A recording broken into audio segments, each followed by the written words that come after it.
Good evening दोस्तों आपको जो यह इमेज दिख रहा है यह पृथ्वी का है और आपको इसके ऊपर एक लेयर दिख रही होगी जिसमें सैटेलाइट चमक रही हैं। सैटेलाइटों का जाल बना हुआ है।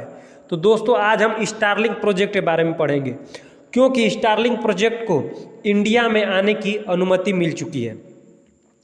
एलन मस्क का यह एक महत्वाकांक्षी प्रोजेक्ट है स्टारलिंक प्रोजेक्ट। इस प्रोजेक्ट के थ्रू ये पूरे विश्व में इंटरनेट विदाउट टावर के मतलब स्पेस सैटेलाइट के माध्यम से पहुंचाने के प्रयास में लगे हुए हैं। यह पूरी दुनिया को एक करना चाहते हैं, पूरे पृथ्वी को एक करना चाहते हैं। किसके माध्यम से? स्पेस सैटेलाइट के माध्यम से।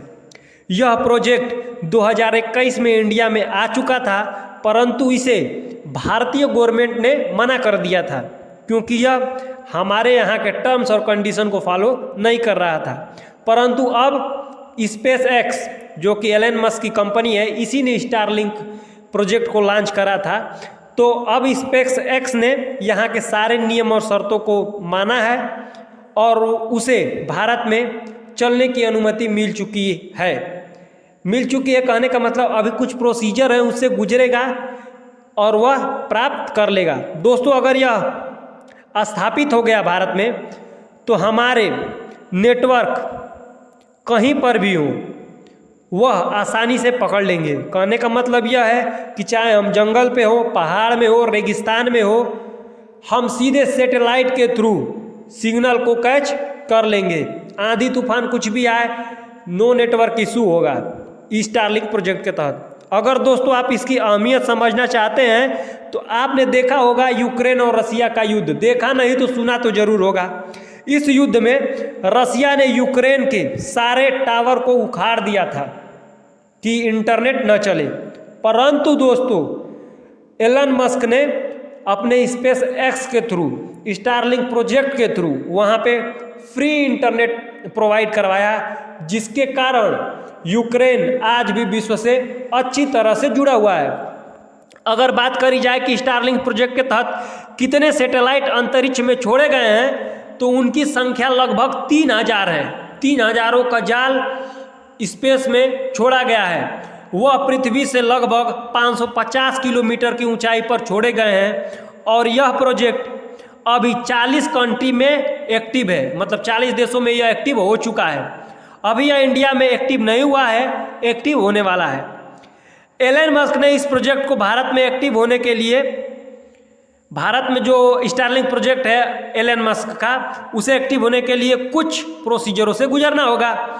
जैसे कि उन्हें डिपार्टमेंट ऑफ स्पेस से अप्रूवल लेना होगा, फिर उसके बाद उन्हें इंडियन नेशनल प्रमोशन और ऑथराइजेशन सेंटर का भी अप्रूवल लेना होगा।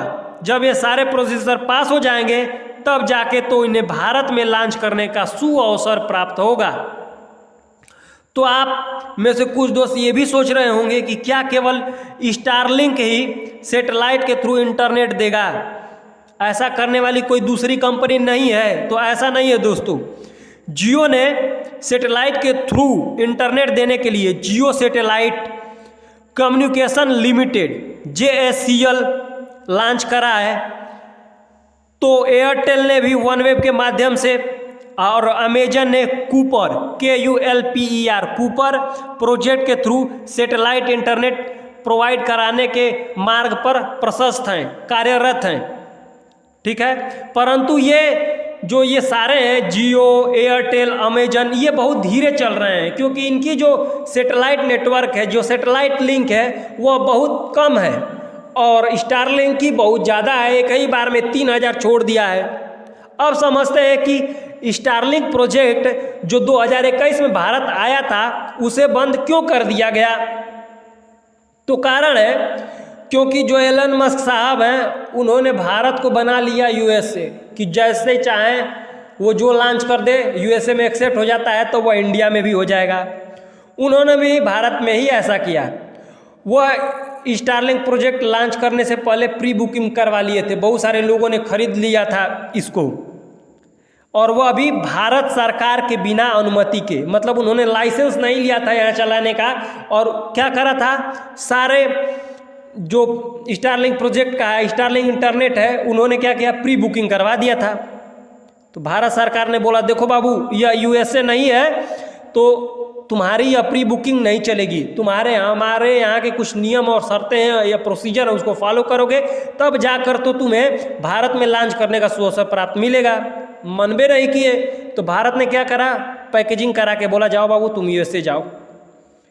पर मस्क ने दिमाग लगाया और उसे पता है कि विश्व में सबसे ज़्यादा आबादी किसकी है, भारत की है, और अगर उसे पैसे कमाने हैं तो उसे भारत में आना ही पड़ेगा, क्योंकि दोस्तों सबसे ज़्यादा जो इंटरनेट यूजर हैं वो भारत में ही है। बच्चे बच्चे तक इंटरनेट को यूज कर रहे हैं, चाहे वह किसी भी चीज़ में कर रहे हो लेकिन कर रहे हैं। तो उसने भारत में पूरे कानूनी तौर पे मतलब सरकारी तौर पर आने के लिए तैयार हो गया। इससे भारत को भी फायदा होगा, राजस्व में वृद्धि होगी, भाई टैक्स भारत तो लेगा ही।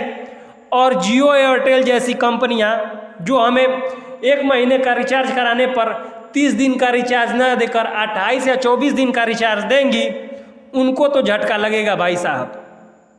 तो देखते हैं दोस्तों कि स्टारलिंक प्रोजेक्ट भारत में कब लॉन्च हो जाता है, पूरा तरह से एक्टिव हो जाता है ताकि हम इसका यूज कर सकें। निश्चित तौर पर यह एक क्रांतिकारी परिवर्तन होगा पूरे विश्व में एलन मस्क के द्वारा जो किया जा रहा है। होप करता हूँ दोस्तों आपको यह एनालिसिस अच्छा लगा हो। अगर आपको यह क्लास अच्छी लगी हो तो क्लास को लाइक, सब्सक्राइब और शेयर करना